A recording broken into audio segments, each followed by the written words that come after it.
want you to hit me as hard as you can. After over a year of delays, Marvel is finally back on the big screen with their first movie in over 2 years. Can you believe it? 2 years since a Marvel movie. My God, how did the world ever move on? Of course, this was never the intention, with Black Widow initially set for a May 2020 release, with toys and merch having already hit shelves only to be delayed over and over again thanks to a little thing called COVID-19. In fact, it's a sign of the times that Black Widow is the first Marvel movie to not debut exclusively in theaters, with it getting a simultaneous PVOD release via Disney Premier Access. Black Widow, of course, is the long-awaited solo outing for Scarlett Johansson's Natasha Romanova, despite the fact that she famously gave her life for Hawkeye, of all people, midway through Avengers Endgame. As a result, this is a prequel set in the immediate aftermath of Captain America Civil War. As it opens, Romanov is on the run from William Hurt's Thaddeus Ross, a nice callback to earlier Marvel installments. Wanting to lay low, she receives a package from her long-estranged sister, Yelena Belova, played by Florence Pugh.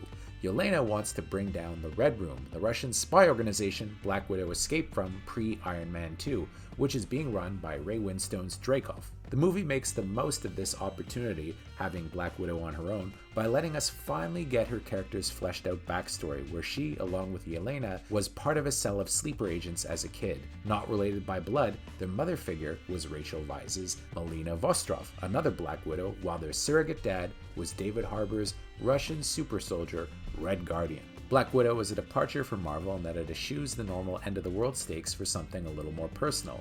Romanov is reckoning with her past, which includes abandoning her surrogate sister and her conflicted feelings for her parents, or rather her surrogate parents. It's the vehicle Johansson's deserved for a long time, and director CATE Shortland, who also directed a really good movie a couple years ago called Berlin Syndrome, makes the most out of Johansson's skill by further humanizing what's always been a very compelling character. She's helped along by Florence Pugh, who it seems is being set up for a major role in the MCU as Yelena. More cynical and smart-mouthed than her adopted sister, Pugh gives the role both humanity and a surprising amount of humor, with her mocking Natasha's sexy fight poses, while, alas, in the climax, she can't help but knowingly try out a few of her own. She's the kind of character we'll want to watch for years to come, and this is a great introduction.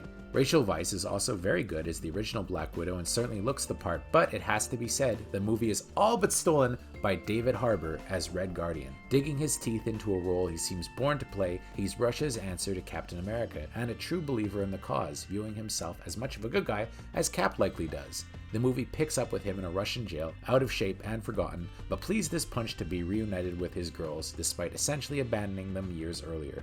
Their dynamic is complicated, but he's given a lot of pathos and humanity, as well as some hilarious bits, such as when he tries to fit into his old uniform. Harbour also nails the action aspect, but then again, so does everyone. In fact, Black Widow's action scenes seem to come from the John Wick school of badassery. Johansson, Pugh, and Harbour all seem to be participating in the action and are believable in their roles, both physically and in terms of acting skill. Shortland gives the film a highly polished look that's a little different from the usual MCU outing, appropriate as this is a more earthbound entry, while Lauren Balfe's score is top 5 Marvel for me. In fact, the only thing I was kind of let down by is the fact that I felt that Rachel Weisz's character got a bit short-shifted in the end and didn't really have too much of an arc of her own. I also didn't really care for Ray Winstone as the main villain Dreykov. He seemed like kind of a glorified second banana. We do get Taskmaster, however, although the character I think is quite different than it was in the comics, but very effective. All the good guys in this movie are great, the bad guys not so much. All in all though, I was surprised by how much I liked Black Widow. I'm not always a massive Marvel fan, mostly just because I feel like the movies can be assembly line at times, although they've been extremely successful and people really do love these movies as much as, when I was young, I probably loved the James Bond or Indiana Jones movies. But I have to say this was an installment that I really enjoyed. I give it a strong 8 on 10. Good action, good acting, and a good story. What more can you want in a blockbuster? 3, 2, 1, action!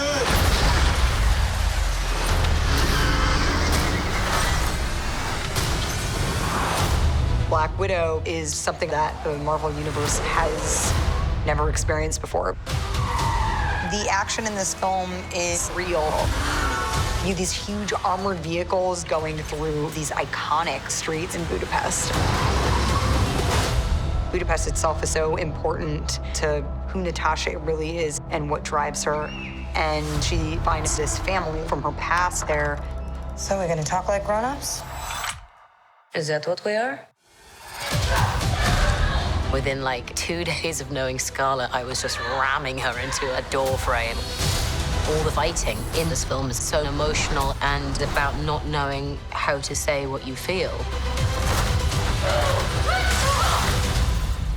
It's good to see you too, sis.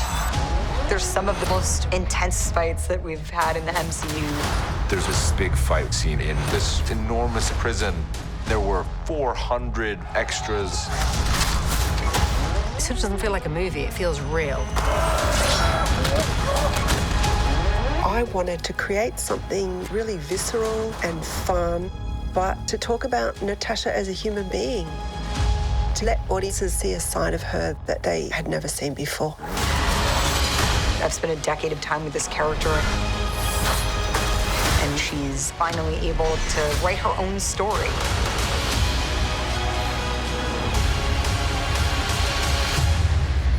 I'm done running from my past. How much do you really know about the elusive Natasha Romanova? Before I worked for S.H.I.E.L.D., I made a name for myself. When it was time to assemble the Avengers, who did S.H.I.E.L.D. call? Let me put you on hold. Former KGB assassin, agent of S.H.I.E.L.D., and Avenger, she fought through the Battle of New York, squared off against the Winter Soldier, defended the world against Ultron. She signed the Sokovia Accords, dealt with all that fallout, and beat back the forces of Thanos. When all seemed lost, she held the team together. But how well do you really know her? It's time for her story. I've lived a lot of lives.